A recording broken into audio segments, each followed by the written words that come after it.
आइए भक्तों, आज सुनते हैं भादो मास पूर्णिमा के दिन श्री सत्यनारायण भगवान की कथा और आरती। तो एक बार बोलिए प्रेम से विष्णु भगवान की जय, लक्ष्मी माता की जय। यह कथा सुनने से दुख शोक आदि को दूर करने वाला है, धन्य धान्य को बढ़ाने वाला, सौभाग्य तथा संतान को देने वाला है। प्रथम अध्याय। एक समय की बात है, नैशिरण्य तीर्थ में सौनकादि 88,000 ऋषियों ने श्री सूत जी से पूछा, हे प्रभु, इस कलयुग में वेद विद्या रहित मनुष्य को प्रभु भक्ति किस प्रकार मिल सकती है तथा उनका उद्धार कैसे होगा। इसलिए हे मुनि श्रेष्ठ, कोई ऐसा व्रत कहिए जिससे थोड़े समय में पुण्य प्राप्त होवे तथा मन वांछित फल मिले। ऐसा कथा सुनने की हमारी इच्छा है। सर्वशास्त्र ज्ञाता सूत जी बोले, हे वैष्णव, मैं पूज्य आप सबने सर्व प्राणियों के हित की बात पूछी है। अब मैं उस श्रेष्ठ व्रत को आप लोगों से कहूँगा जिस व्रत को नारद जी ने लक्ष्मी नारायण से पूछा था। एक समय योगी राज नारद जी दूसरे के हित की इच्छा से अनेक लोकों में घूमते हुए मृत्यु लोक में आ पहुँचे। वहाँ बहुत योनियों में जन्मे हुए प्रायः सभी मनुष्यों को अपने कर्मों के द्वारा अनेक दुखों से पीड़ित देखकर सोचा कि किस यत्न के कारण से निश्चय ही इनके दुख का नाश हो सकेगा। नारद ऐसा मन में सोचकर विष्णु लोक को गए। वहाँ श्वेत वर्ण और 4 भुजा वाले देवों के इस नारायण को, जिनके हाथ में शंख चक्र गदा और पद्म थे तथा वरमाला पहने हुए थे, देखकर स्तुति करने लगे। हे भगवान, आप अत्यंत शक्ति से संपन्न है, मन तथा वाणी भी आपको नहीं पा सकती। आपका यदि मध्य और अंत नहीं है, निर्गुण स्वरूप सृष्टि के कारण भूत व भक्तों के दुखों को नष्ट करने वाले हो, आपका मेरा नमस्कार है। नारद जी से इस प्रकार की स्तुति सुनकर विष्णु भगवान बोले, हे मुनि श्रेष्ठ, आपके मन में क्या है? आपका यहाँ किस काम के लिए आगमन हुआ है? निसंकोच कहो। तब नारद मुनि बोले, मृत्यु लोक में सब मनुष्यों को अनेक योनियों में पैदा हुआ है। अपने कर्मों के द्वारा उनके प्रकार के दुखों से दुखित हो रहे हैं। हे नाथ, मुझ पर दया रखते हैं तो बतलाइए कि उन मनुष्यों के सब दुख थोड़े से प्रयत्न से ही कैसे दूर हो सकते हैं। श्री भगवान जी बोले, हे नारद, मनुष्य की भलाई के लिए तुमने बहुत अच्छी बात पूछी है। जिस व्रत के करने से मनुष्य मोह से छूट जाता है, मैं वह कहता हूँ, सुनो। बहुत पुण्य देने वाला है। स्वर्ग तथा मनुष्य लोक दोनों में दुर्लभ एक उत्तम व्रत है। आज मैं प्रेम वश होकर तुमसे कहता हूँ, सत्यनारायण का यह व्रत अच्छी तरह विधान पूर्वक करके मनुष्य तुरंत ही यहाँ सुख भोग कर मरने पर मोक्ष को प्राप्त होता है। श्री भगवान के वचन सुनकर नारद मुनि बोले, उस व्रत का क्या फल है, क्या विधान है, किसने यह व्रत किया है और किस दिन यह व्रत करना चाहिए, विस्तार से बतलाइए। भगवान बोले, दुख शोक आदि को दूर करने वाला, धन्य धान्य को बढ़ाने वाला, सौभाग्य तथा संतान को देने वाला यह व्रत सब स्थान पर विजयी करने वाला है। भक्ति और श्रद्धा के साथ किसी भी दिन मनुष्य श्री सत्यनारायण भगवान के शाम के समय ब्राह्मणों और बांधवों के साथ धर्मपरायण होकर पूजा करे। भक्ति भाव से नवेद, केले का खम्भ, घी, दूध और गेहूं के चूर्ण सवाया लबे। गेहूं के अभाव में साठी के चूर्ण, शक्कर तथा गुड़ ले आए और सब भक्षण योग पदार्थ जमा करके भगवान को अर्पण कर देवे तथा बंधुओं समेत ब्राह्मणों को भोजन करवावे। तत्पश्चात स्वयं भोजन करके नित्य गीत आदि का आचरण कर सत्यनारायण भगवान को स्मरण करते हुए समय व्यतीत करे। इस तरह व्रत करने पर मनुष्य की इच्छा निश्चय ही पूरी होती है। विशेषकर कली काल में भूमि पर यही मोक्ष का सरल उपाय है। इति श्री सत्यनारायण व्रत कथा प्रथम अध्याय संपूर्ण। तो एक बार बोलिए प्रेम से श्री सत्यनारायण भगवान की जय।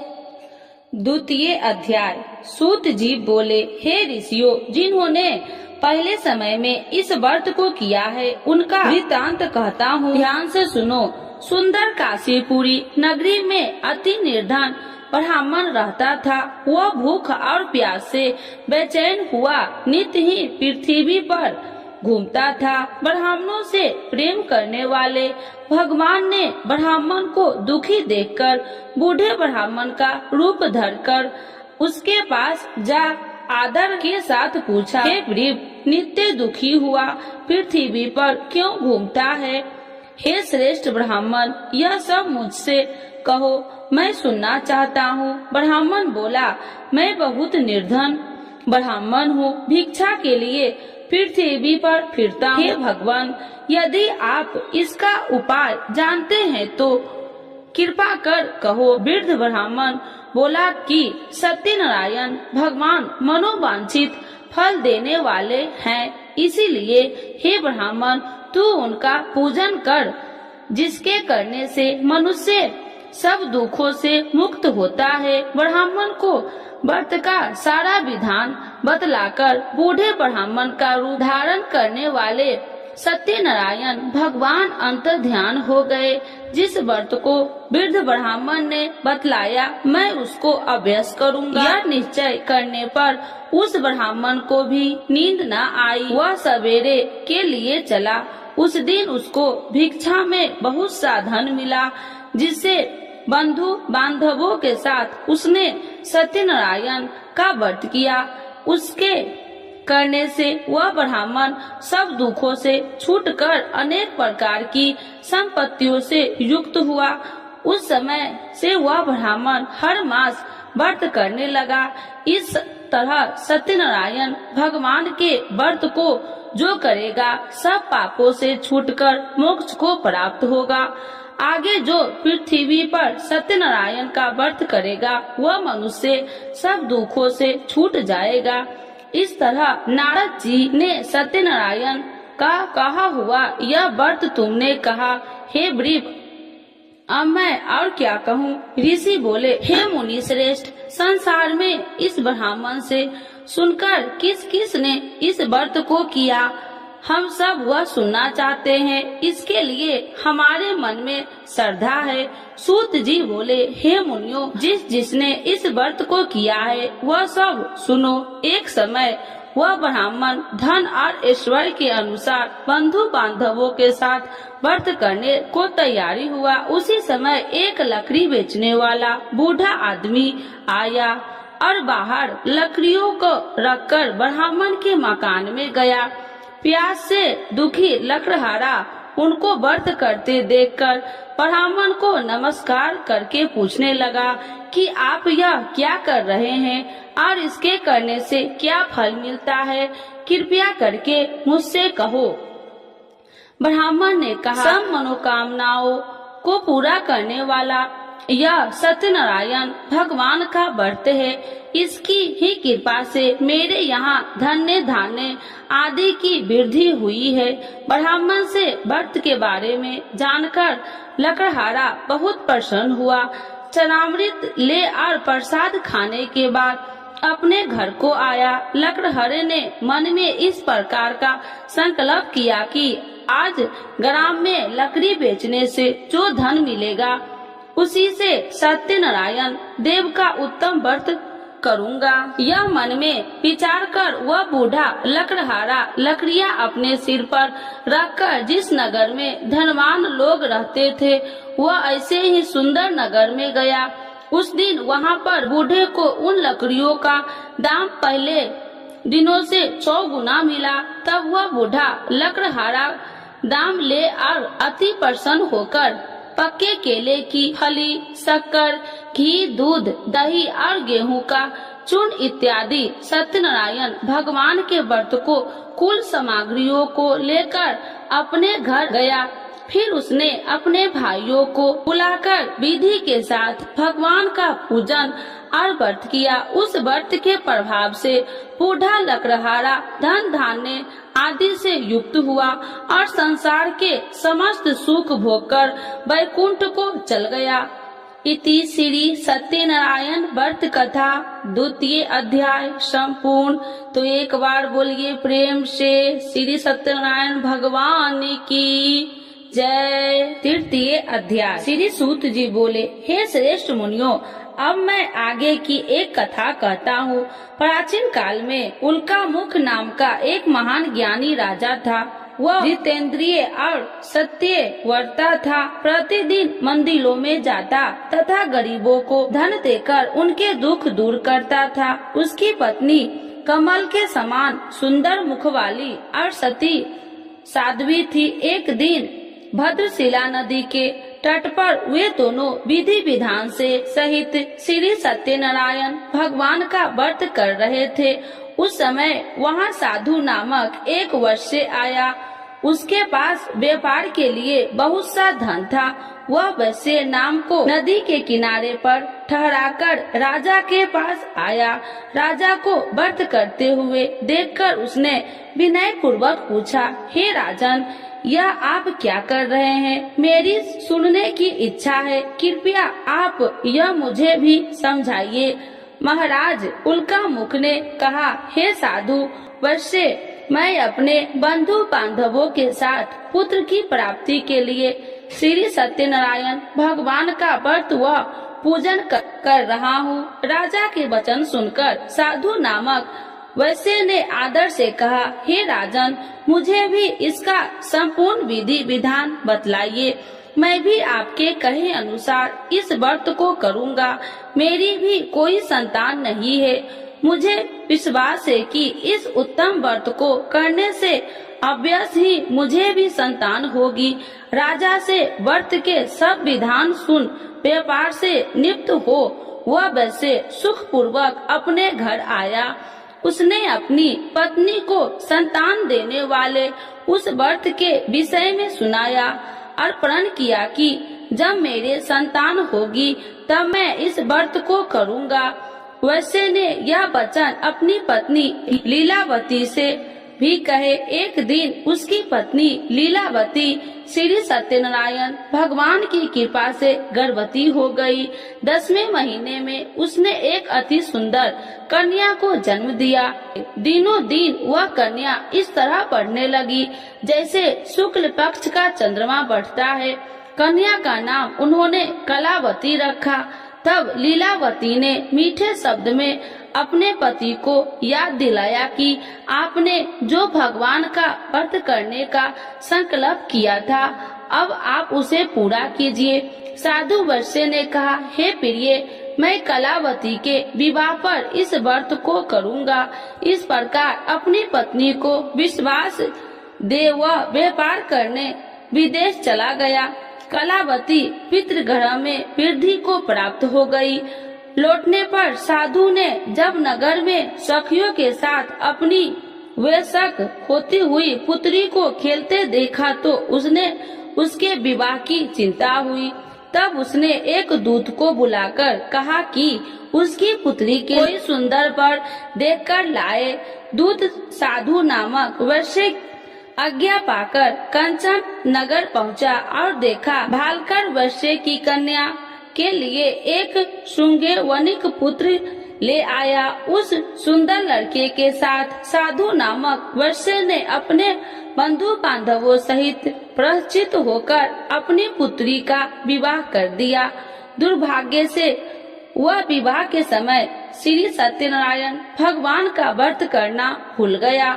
इस पर श्री सत्यनारायण अत्यंत क्रोधित हो गए। उन्होंने वैश्य को श्राप दिया कि तुम्हें दारुण दुख प्राप्त होगा, और फिर अपने कार्यों में कुशल हुआ वैश्य अपने दामाद सहित नाव पर डेरा लेकर व्यापार करने के लिए सागर के समीप स्थिर रत्न सारनपुर नगर में गया। रत्न सारनपुर चंद्रकेतु नामक राजा राज करता था। दोनों ससुर जमाई चंद्रकेतु राजा के उस नगर में व्यापार करने लगे। एक दिन भगवान श्री सत्यनारायण की माया से प्रेरित एक चोर राजा चंद्रकेतु का धन चुराकर भाग रहा था। राजा के दूत को अपने पीछे तेजी से आते देखकर चोर ने घबराकर राजा को धन को वैश्य की नाव में चुपचाप रख दिया। वहाँ से ससुर जमाई ठहरे हुए थे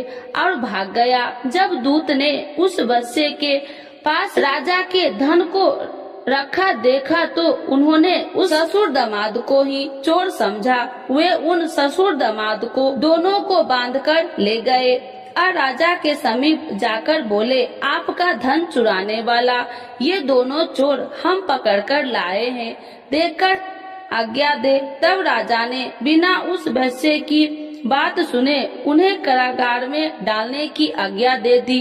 इस प्रकार राजा की आज्ञा से उनको कारावास में डाला दिया गया तथा उनका सारा धन भी छीन लिया गया। श्री सत्यनारायण भगवान के श्राप के कारण उस वैश्य की पत्नी लीलावती व पुत्री कलावती भी घर पर बहुत दुखी हुई। उनका सारा धन चोर चुरा कर ले गए। मानसिक व शारीरिक पीड़ा तथा भूख प्यास से अति दुखी हो भोजन की आस में कलावती एक ब्राह्मण के घर गई। उसने ब्राह्मण को श्री सत्यनारायण भगवान का व्रत विधि पूर्वक करते देखा। उसने कथा सुनी और श्रद्धा पूर्वक प्रसाद ग्रहण कर रात को घर आई। माता ने कलावती से पूछा, हे पुत्री, तू अब तक कहाँ रही? मैं तेरे लिए बहुत चिंतित थी। माता के शब्द सुन कलावती बोली, हे माता, मैंने एक ब्राह्मण के घर श्री सत्यनारायण भगवान का व्रत होते देखा और मेरी भी उस उत्तम व्रत को करने की इच्छा है। माता ने कन्या के वचन सुनकर श्री सत्यनारायण भगवान के पूजन की तैयारी की। उसने बंधुओं सहित श्री सत्यनारायण भगवान का पूजन व व्रत किया और वर मांगा कि मेरे पति और दामाद शीघ्र ही घर लौट आए। साथ ही विनती की, हे प्रभु, अगर हमसे कोई भूल हुई तो हम सबका अपराध क्षमा करो। श्री सत्यनारायण भगवान इस व्रत से संपन्न हो गए। उन्होंने राजा चंद्रकेतु को स्वप्न में दर्शन देकर कहा, हे राजन, जिन दोनों वैश्यों को तुमने बंदी बना रखा है वे निर्दोष है। उन्हें प्रातः ही छोड़ दो। उनका सब धन जो तुमने अतिग्रहित किया है लौटा दो, अन्यथा मैं तुम्हारा राज्य, धन, पुत्र आदि सब नष्ट कर दूंगा। राजा से ऐसे वचन सुनकर भगवान अंतर ध्यान हो गए और फिर प्रातः काल राजा चंद्रकेतु के दरबार में सबको अपना स्वप्न सुनाया और सैनिक को आज्ञा दी कि दोनों वैश्य को कैद से मुक्त कर दरबार में ले आओ। दोनों ने आते ही राजा को प्रणाम किया। राजा ने कोमल वचनों से कहा, हे महामुने भावो, तुम्हें अज्ञानतावश ऐसा कठिन दुख प्राप्त हुआ है। अब तुम्हें कोई भय नहीं, तुम मुक्त हो। इसके बाद राजा ने उनको नए नए वस्त्राभूषण पहनाए तथा उनकी जितना धन लिया था उसको दोगुना लौटाकर आदर से विदा किया। दोनों वैश्य अपने घर को चल दिए। इति श्री सत्यनारायण व्रत कथा तृतीय अध्याय संपूर्ण। तो एक बार बोलिए प्रेम से विष्णु भगवान की जय। चतुर्थ अध्याय। सूत जी ने आगे कहा, वैश्य ने यात्रा आरंभ की और अपने नगर को चला। अनेक थोड़ी दूर आगे बढ़ने पर दंडी वेशधारी श्री सत्यनारायण भगवान ने उसकी परीक्षा लेने हेतु उससे पूछा, हे वैश्य, तेरी नाव में क्या है? अभिमान वणिक हंसता हुआ बोला, हे दंडी, आप क्यों पूछते हैं? क्या धन लेने की कामना है? मेरी नाव में तो बेल के पत्ते भरे हैं। वैश्य ने ऐसे वचन सुनकर दंडी वेशधारी श्री सत्यनारायण भगवान बोले, तुम्हारा वचन सत्य हो। ऐसा कहकर वे वहाँ से चले गए और कुछ दूर जाकर समुद्र के तट पर बैठ गए। दंडी महाराज के जाने के पश्चात वैश्य ने नित्य क्रियाओं से निपुण होने के बाद नाव को ऊंची उठी देखकर अचंभा किया तथा नाव में बेल के पत्ते आदि देखकर मूर्छित हो जमीन पर गिर पड़ा। मूर्छित खुलने पर अति शोक करने लगा। अब उसके दामाद ने कहा, आप शोक न करे, यह दंडी महाराज का श्राप है, अतः हमें उनकी शरण में ही चलना चाहिए, वही हमारे दुखों का अंत करेंगे। दामाद के वचन सुनकर वह वैश्य दंडी भगवान के पास पहुंचा और अत्यंत भक्ति भाव से पश्चाताप करते हुए बोला, मैंने तो आपसे अत्यंत वचन कहे थे, उनके लिए मुझे क्षमा करे। ऐसा कहकर वह शोकातुर हो रोने लगा। तब दंडी भगवान बोले, हे वणिक पुत्र, मेरी आज्ञा से ही बार बार तुझे दुख कष्ट प्राप्त हुआ है, तू मेरी पूजा से विमुख हुआ है। तब उस वैश्य ने कहा, हे भगवान, आपकी माया को ब्रह्मा आदि देवता भी नहीं जान पाते, तब मैं मूर्ख भला कैसे जान सकता हूँ। आप प्रसन्न होइए, मैं अपनी क्षमता अनुसार आपकी पूजा करूँगा। मेरी रक्षा कीजिए और मेरी नौका को पहले के समान धन से परिपूर्ण कर दीजिए। उसके भक्ति से परिपूर्ण वचन सुनकर श्री सत्यनारायण भगवान प्रसन्न हो गए और उसकी इच्छा अनुसार वर देकर अंतर ध्यान हो गए।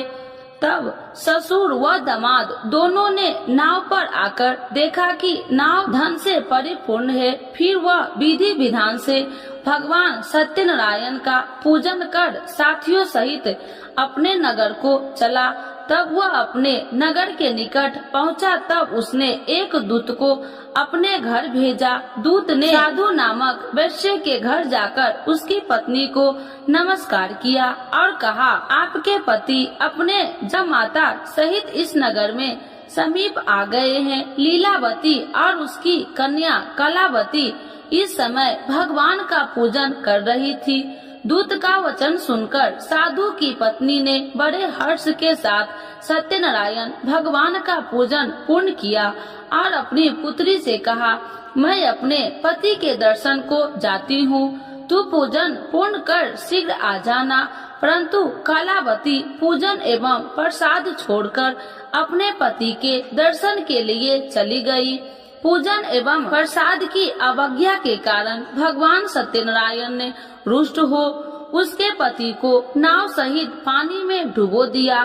कलावती अपने पति को न पाकर रोती हुई जमीन पर गिर पड़ी। नौका को डूबा हुआ तथा कन्या को रोती हुई देख साधु नामक वैश्य द्रवित होकर बोला, हे प्रभु, मुझसे या मेरे परिवार से अज्ञानतावश जो अपराध हुआ है उसे क्षमा करे। उसके ऐसे वचन सुनकर सत्यदेव भगवान प्रसन्न हो गए।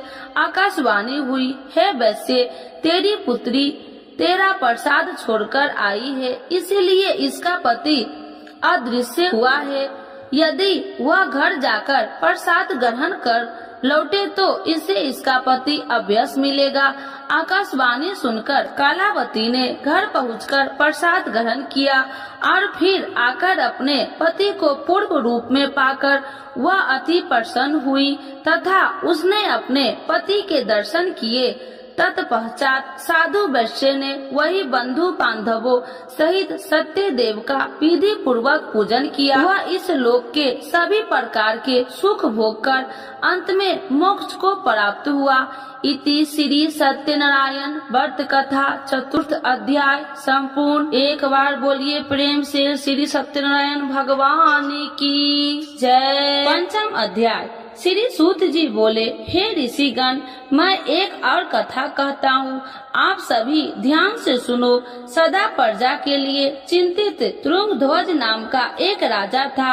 उसने भगवान सत्यनारायण का प्रसाद त्याग कर बहुत कष्ट पाया। एक समय राजा वन में अन्य पशुओं को मारकर बर के वृक्ष के नीचे आया। वहाँ उसने ग्वालों को भक्ति भाव से बंधु बांधवों सहित श्री सत्यनारायण जी की पूजन करते देखा, परंतु राजा देखकर भी अभिमान के कारण न तो वहाँ गया और न ही सत्यदेव भगवान को नमस्कार ही किया। जब ग्वालों ने भगवान का प्रसाद उसके सामने रखा तो वह प्रसाद छोड़कर अपने नगर को चला गया। नगर में पहुंचकर उसने देखा कि उसका सारा राज्य नष्ट हो गया। वह समझ गया कि यह सब भगवान सत्यदेव ने रुष्ट होकर किया है। तब वह वन में वापस आया और ग्वालों के समीप जाकर विधि पूर्वक पूजन कर प्रसाद ग्रहण किया तो सत्यनारायण की कृपा से सब कुछ पहले जैसा ही हो गया और लंबे समय तक सुख भोग कर मरणोपरांत वह मोक्ष को प्राप्त हुआ। जो मनुष्य इस श्रेष्ठ दुर्लभ व्रत को करेगा, श्री सत्यनारायण भगवान की कृपा से उसे धन्य धान्य की कोई कमी नहीं होगी। निर्धन धनी और बंदी बांधवों से मुक्त होकर निर्भय हो जाता है। संतानहीन को संतान की प्राप्ति होती है तथा सब इच्छाएं पूर्ण कर अंत में वह वैकुंठ धाम को जाता है। अब उनके बारे में भी जानिए जिन्होंने पहले इस व्रत को किया है। अब उनके दूसरे जन्म की कथा भी सुनिए। सतानंद नामक वृद्ध ब्राह्मण ने सुदामा के रूप में जन्म लेकर श्री कृष्ण की भक्ति एवं सेवा कर वैकुंठ प्राप्त किया। उल्का मुख नामक महाराज राजा दशरथ बने और श्री रघुनाथ का पूजन कर मोक्ष को प्राप्त हुए। साधु नाम के वैश्य ने धर्मात्मा व सत्य प्रतिज्ञ राजा मोर ध्वज बनकर अपने पुत्र को और से चीर कर वैकुंठ धाम प्राप्त किया। महाराज ध्रुमध्वज और स्वयंभू मनु बने। उन्होंने बहुत से लोगों को भगवान की भक्ति में लीन करवाकर वैकुंठ धाम प्राप्त किया। लकड़हारा अगले जन्म में गृह नामक निषाद राजा बना, जिसने राम के चरणों की सेवा कर अपने सभी जन्मों को संवार लिया। इति श्री सत्यनारायण व्रत कथा 5th अध्याय संपूर्ण। तो एक बार बोलिए प्रेम से भगवान श्री सत्यनारायण की जय। आरती श्री सत्यनारायण जी की जय। लक्ष्मी रमीना श्री जय लक्ष्मी रमीना सत्यनारायण स्वामी जनिपात की हरिना। जय लक्ष्मी रमीना रत्न जरित सिंहासन अद्भुत छवि राजे स्वामी अद्भुत छवि राजे। नारद करत निरंजन घंटा ध्वनि बाजे। ओम जय लक्ष्मी रमीना प्रगट भरे कलिकारणी दिज को दरस दियो स्वामी दिज को दरस दियो। बूढ़ो ब्राह्मण बन कर कंचन महल कियो। जय लक्ष्मी रमीना दुर्लभ भील कठारो इन पर कृपा करी स्वामी इन पर कृपा करी। चंद चूर एक राजा जिनकी विपत्ति हरी। जय लक्ष्मी रमीना वैश्य मनोरथ पायो सरदा तज दिन्ही स्वामी सरदा तज दिन्ही। सफल भोग प्रभु जी फिर स्तुति किन्नी। ओम जय लक्ष्मी रमीना भाव विभक्ति के कारण छिन छिन रूप धरियो स्वामी छिन छिन रूप धरियो। सरधा धारण किन्ही सरिधा धारण किन्ही तिनको काज सयो। ओम जय लक्ष्मी रमीना ग्वाल बाल संग राजा बन में भक्ति करी। स्वामी बन में भक्ति करी मन वांछित फल दिन्हो दीन दयाल हरि। जय लक्ष्मी रमीना चढ़त प्रसाद सबाय कदली फल में बा। स्वामी कदली फल में बा धूप दीप तुलसी से राजी सत्य देवा। ओम जय लक्ष्मी रमीना। श्री सत्यनारायण जी की आरती जो कोई नर गावे। स्वामी जो कोई नर गावे कहत शिवानंद स्वामी मन वांछित फल पावे। जय लक्ष्मी रमीना स्वामी जय लक्ष्मी रमीना। श्री सत्यनारायण भगवान की जय। विष्णु भगवान की जय। सर्व देवी देवताओं की जय।